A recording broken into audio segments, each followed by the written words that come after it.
Hey there, good Saturday morning, guys. Thank you for tuning in for our news update. This is an unscripted conversation. So it's you, me, maybe Chloe, and Addison chatting about the day's big stories. So the stories that you guys are really clicking on and sharing, those are the stories we're going to be talking about. Leave your comments and questions down below because we want to circle back to them, especially if I have any more information, I can try to answer them for you in just a few minutes. But we're going to start with a story that really grabbed your attention. It is a story we've been following since July of last year. That's when 11-month-old Chloe Wiegand was dropped out of a Royal Caribbean cruise ship 11 stories up. Do you remember this? The grandfather said it was an accident. Puerto Rico police charged him with negligent homicide. Then the family sued Royal Caribbean, saying that the cruise ship was responsible because the window shouldn't have been open. No one knew it was open. Well, now as this lawsuit has moved forward, we've learned some new information and there's new video, closed circuit video from inside the cruise ship. We are not going to show you the video. It's on khou.com if you want to watch it. It's a lot to absorb on a Saturday morning, but I do want to show you screen caps that kind of steps you through what happened. So let's pull up that first one, Chloe. So that bigger circle, that is the grandfather, Salvatore Anello. And the little circle, that's Chloe. So he's following around on the floor. Well, in the next photo, you see him. He's followed her over to the window. He sticks his head out. You can see him leaning out the window. And then the next slides show him picking her up, holding her out the window and dangling her there. And if you watch the video, he dangles her for about 30 seconds before he drops her and she passed away. So Royal Caribbean says this is proof it's not responsible for her death, and that the lawsuit should be dismissed. A lot of people online have said this is an accident, let the family be. We've seen so much response to that, like the family is the one, they sued the cruise line, so that's why this is all coming out. And a lot of people speculating also that that video is why the grandfather is charged with negligent homicide. Yeah, so you can read the whole thing running down the lawsuit, the allegations, what the family says, some of our past stories. That is all available for you on khou.com. All right, another story that really has you guys fired up. It's a local one out of Brazoria County. Clute Intermediate School students say that their science teacher, who is also their girls basketball coach, made them do a bear crawl on the track because they were late for a class. About 30 of them had to do it, and if any one of them stopped, they had to start over again. But you got to see the results. Blisters all over their hands. Parents say it's so bad for some kids they had to miss class because they can't even hold a pen or a pencil. That hurts me. Now, as a mom of two kids, 12 and 14, I am all for holding my kid responsible. If they're going to be late, there needs to be punishment. I'm just not entirely sure I would be comfortable. Actually, I can tell you right now, I would not be comfortable with my kids coming home with blisters covering their hands because they were late for a class. Now, the teacher is on leave right now, according to Brazosport ISD. The incident is being investigated. I am actually surprised by how many people, when I share this story, Chris Costa did it yesterday, but I shared it this morning, how many people said these kids basically need to buck up, that they had to go through this stuff when they were in middle school and high school. I never did. I mean, I grew up in the country, so if I pulled some shenanigans, my dad had a belt.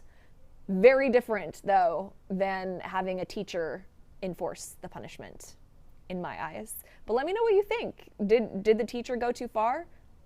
I am seriously surprised by how many of you say no. It's open to interpretation, and it's under investigation right now. Finally, just the weirdest story of the day. The weirdest story of the day. So I'm going to show you some surveillance video. This is from Auburn, Washington. Okay, looks like a guy wandering through a store, right? Yeah, except for police there think he's been living in the rafters of this store for weeks. And he'll pop down and grab stuff like cigarettes. They probably think he's gonna sell them or something. Living in the rafters. So this is at Hagen Northwest Fresh Market. He has a mask on his face. He's dressed in black, so you can't really get a good look at him. But investigators say this came to their attention around Christmas, when the store obviously noticed that someone had burglarized it, and investigators figured out that the vent had been tampered with. And then they found that surveillance video, living in the rafters. There was a movie, Where the Heart Is. Well, it was based on a book. And I think they did it in Malcolm in the Middle too. There's several movies and shows depicting. Typically fictional. Yeah. Typically fictional. And in Where the Heart Is, the girl was she was working at Walmart and then living there at night. But yeah, so there's that. It's just a weird story. So if you want to read up more on that, that's really all the video we have. But you can watch it again and again as many times as you'd like on khou.com. It is time to bring in the one, the only Addison Green. Here I am. Come on over. Have a seat. Chloe's got to zoom out. Yeah. Okay, so Addison is actually far taller than I am. I'm just on the seat you can adjust. I'm bumped up as high as I can go. So girl. You're like, I'm gonna shrink down now. That's actually, this is probably where we are in real life. But what most people don't know is that your heels make you really tall. In the morning on, So I have to stay on my toes. yeah, on H-Town Rush, I stand on a box, which is about that big, and then I have my heels, which are about that big. And then I'm eye to eye with Addison. Only Mini then. Brandi all of a sudden is like, I'm like, okay, all right. I step off and it's whoop. We're talking about a big drop in temperatures. Mm-hmm. A little more winter-like. We've kind of been spoiled with more of a spring-like feeling the past several days. I don't think anybody's really complaining. Temperatures in the 70s, not bad. But It's muggy, sticky, foggy. Yeah. It'd be different if it were sunny. yeah, we want the sun to come back. It will come back, but we'll come on in with some cold air as well. So some good news right there for anybody who wants to be out and about for tomorrow for some plans. Also for the marathon tomorrow morning, it's going to be sunny but chilly. Let's pull up, Chloe, can you pull up the 7-day? Yes, I can. So give us a rundown of what we got here. So let's go ahead through the 7-day forecast, dealing with that cold front pushing on in later on today, pretty much between about noon to 3 o'clock or so. Not expecting any severe weather, not expecting really any thunderstorms, just maybe some passing showers and isolated downpour. Temperatures mid-70s before it passes. Temperatures cool down overnight. We're going to be into the upper 30s to low 40s tomorrow morning and not getting out of the 50s by the afternoon hours. Average high is 63 degrees. Notice we'll stay that way going through Martin Luther King Jr. Day on Monday. So yes, it will be a cold holiday for anybody out enjoying the 3-day weekend. Tuesday, temperatures still on the cold side. And then Wednesday, we have numbers trying to get higher, but we do introduce another front slowly drifting across our area. Maybe dealing with a chance for some rain for Wednesday afternoon through Thursday and into Friday as well. But at least we're ending the work week on a warmer note. But unfortunately, we do have to deal with another round of potentially some scattered showers. I'm just glad over the next few days, maybe I can finally turn my air conditioning off. It feels wrong to have your air conditioning on in the middle of January. Yeah. But we were talking about temperatures in the 80s. We had 81 early this week. Yep. And it felt muggy in my apartment yesterday. I don't know about your house, but I had to keep the AC on for most of the day and even sleep like that as well. So I'm like, where's the cold air? Where's that chance for feeling some winter-like feelings around here? It's coming. It's coming. Trust me, it's coming. But I feel like more times than not, we're going to be turning on the milder side of things. So keep the shorts out, maybe perhaps more times than not. It's crazy. This is winter in Houston. Chloe All don't right, mind. Chloe's over here. She's like, excited. bring on the heat. Let's go. All right. Well, the weather tomorrow is actually supposed to be perfect for the Chevron Houston Marathon. 25,000 people are going to be running. Have you ever done a marathon? I have not. I've done a couple 5Ks. I've not gotten up to a half marathon yet. How about you? I have done 2 marathons. I did the Portland Marathon twice in 2007, 2008. It's been a few years. And then I've done a handful of half marathons. The last one was actually like 3 years and a couple days ago. Actually, when I found out I got the opportunity here I was in Hawaii when I got the call. You ran back. Ran all the way back. All the way back. Just got But it is huge. I will say a lot of people get scared off by the distance. You would be shocked by what your body can do. I didn't train for those first 2 marathons. I also didn't do particularly well. It took me 8 hours and 1 minute to finish my first year. You were that one that was 8 like, hours. we're still waiting. There's one what, more person though? you've seen the distance. You end up with the nice old ladies who are walking, and they have a backpack of pharmaceuticals they will hand out to you. Like, oh, honey, your feet are hurting? Take 2 of these, 1 of these, you're good. Okay. See, Yeah. it's not such a bad thing to finish to the tail end. Although they do shut down the course, so you take a very different route than the rest of the runners. Anyway. Oh man, I gotta see. Speaking of the route, let's show you what the street closures are going to look like tomorrow. So, yellow is the half marathon, blue is the full. Maybe just avoid that whole area if you can through early tomorrow. The marathon itself starts at 7. And the fastest runners finish in 2 to 2.5 hours, That's which impressive. is nuts. I don't know how you do it. But you know, the slow ones, like yours truly, it can take a little longer. You'll be out there come Monday morning's rush. I feared that when it was clear that I was not going to be able to go very fast because I was an idiot who didn't train. But Yeah. I give you kudos for still going the distance without training, because some people would just be like, yep, I'm done with this. Taxi. There's a story there. Mile 22, I called my dad, and I was like, I have to quit. And so he came and walked with me for a little bit and got me going, and then we met the little ladies with the backpack, and all was well. I also finished Gotta ahead find of those them. people. I have You to finish point with that out. them? Finished ahead of Yes, the because little it would be ladies. kind of sad though if they beat you. They were cruising along. They're like, come on, honey, let's go. You're like, I'll be right I know. there. I've always been able to run that last 0.2 though.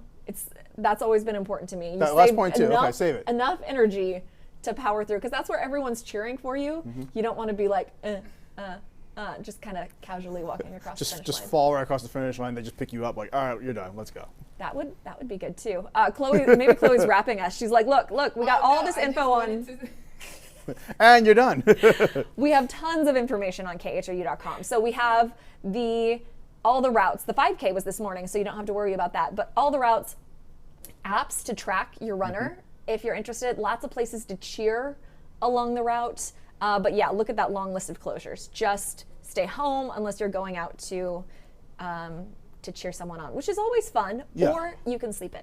I know that's some people might be enticed to sleep in, especially since it's going to be so cold. You don't want to get out of your warm and toasty bed. I don't blame you. But if you do go out there, just grab the winter gear. And it's actually, like you said, great weather for the runners out there. You have a nice chill in the air, perfect chance to get that sweat going on. It's cold when you're lining up, though. It's cold when you line up, more of a chance to stretch, get the blood going. And then if you have that northerly breeze coming on in, maybe a little bit more of a push to get you towards the finish line. There you go. And we're going to have live coverage down there tomorrow. So our show, which is on from 7 to 8, is going to be live down at GRB from our Avenida studio. Yep. So Addison will be there. We'll have Lauren Tellerico, and then Stephanie Simmons is going to be reporting live. She's our in-house marathoner. So I'm about to say, is she running in the race? Are you going to be running and doing reporting as well? She did last year. She's taken a break this year. Not going to doing dual jobs, right? Yeah. Let's go to comments and questions and see what we got. I'm going to try to refresh this and see if it works. Aha. What are the people saying on this fine Saturday morning? Good morning, Well, everyone, Houston. A lot of people are commenting on our first story, which is an absolutely heartbreaking story. A little girl who died when she was dropped out of a cruise ship window. And now there's this new video that shows the moments leading up to it and ultimately her death, her being dropped out of the window. And a lot of folks are pointing out that is proof that Grandpa knew and that the lawsuit should be thrown out. That is what Royal Caribbean is arguing in court. Yeah, I kind of have to agree with him. If the videotape shows that, you can't really argue that. So another So story sad. that we had was about the kids who were punished at Clute Intermediate and had blisters all over their hands. They had to do the bear crawl on the track. Shay says those kids are going to be okay. I've had this playing softball, powerlifting, the monkey bars. It wasn't a big deal. These kids are soft. And James says our coach used to make us roll down the football field until we puked. Didn't complain about stuff like that back then, though. No. It's you definitely were put through some tough things back then as a kid. It toughened you up, hardened you up. So yeah, I think they're going to be okay. It's just a question of did they go too far? Maybe it was too long. I don't know all the details. See, but my parents wanted to take care of that themselves. So they'd get the call, and they got plenty of calls. And they would decide what the appropriate See, punishment to me, was. that was the worst punishment, when they would go ahead and threaten to contact your parents. Like, no, I'll be good. I'm sorry, whatever it is, I'll Yeah, fix it. detention, whatever you need me to, manual labor. Yeah, when mom and dad find out, that's when you know you're in it. Especially if you get the silent car ride home, you're like, this is not going to be good. Trying to scroll through. Sorry. Oh, so many of you you think the teacher was in the right. Darlene says, don't be a wimp. We do this at boot camp all the time. Yeah. Luke says people are way too soft. It's some blisters. They'll heal, but they won't forget it and won't be late again. That's true. Well, I don't know. Tough love. I was a teen girl. Took a little longer for... One, I was sneaky. And that's the thing that really worries me. I have Shocker. 12 and 14-year-old girls. You wait. You wait. We think we're smart enough to get away with some stuff. Frank says bear crawls are just exercise. Get fit. Don't throw one. I like James that. says wear gloves.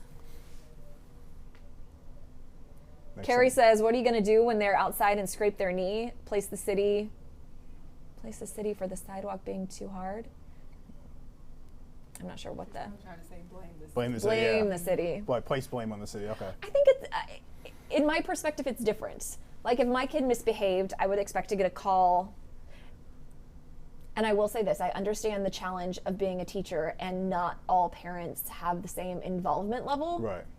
that I do, or maybe my parents do. And I get that that is a frustration. And so maybe this was, cumulative, and this teacher didn't think the kids were learning the lesson, and now they will. You had to go ahead and find some stern way to show them, like, you mean business, and sometimes something like that needs to be done.